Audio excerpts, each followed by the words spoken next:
दिनै बेयाव बेंटल कलेजनि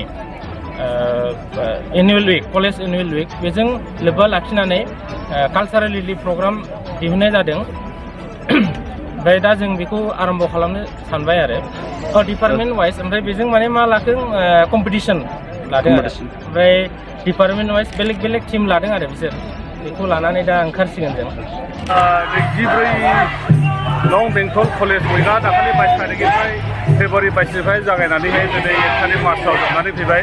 दा जोंहा बहुत मोजाङैनो जोबनायनि लामायाव दायो बे जोबनायजों लोब्बा लाखिनानै जोङो दिनैहाय कालचारेल रेलि लानाय जादों। बे कालचारेल रेलियाव जोङो बेंटल कलेजनि स्टुडेन्टफ्रा गावबागाव डिपार्टमेन्टखौ लानानै गावबागाव आलादा आलादा टिमखौ लानानै बिथांमोना दिनै रेलि खालामदों। बेयाव गोबां बे रेलिनि गेजेरजों जेरैहाय पलिटिकेल डिपार्टमेन्टआ बेयावहाय भट for peace unity and democracy बेखौ लादों आरो बेबायदिनो बर' डिपार्टमेन्टनि बर' ट्रेडिसनेल कालचार बेफोरखौ लाना आरो गोबां डिपार्टमेन्टनि इक'नमिक्स दङ फिल'सफि दङ आलदा आलदा बिसोरो गावसोरनि टिमखौ लानानै दिनैहाय बेवहाय दिन्थिफुंदों। बिनि गेजेरजों बिथांमोना समाजाव बेबायदि मोनसे मेसेज होनो नागिरदों माने बेयावहाय मोनसेबा जाथि हारि बेयाव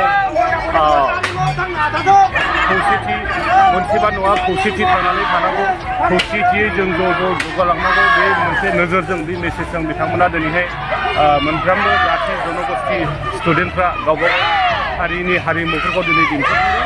बेबायदिनो दायो जोबनायनि लामायाव फैबाय आरो दायो जोंहा दसे उनावहाय जोंहा अडिट'रियामाव फार्स्ट एक्जिबिसन दङ।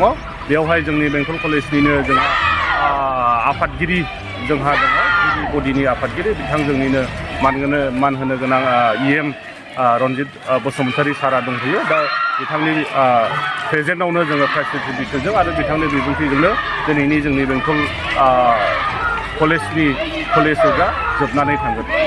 Thank you sir.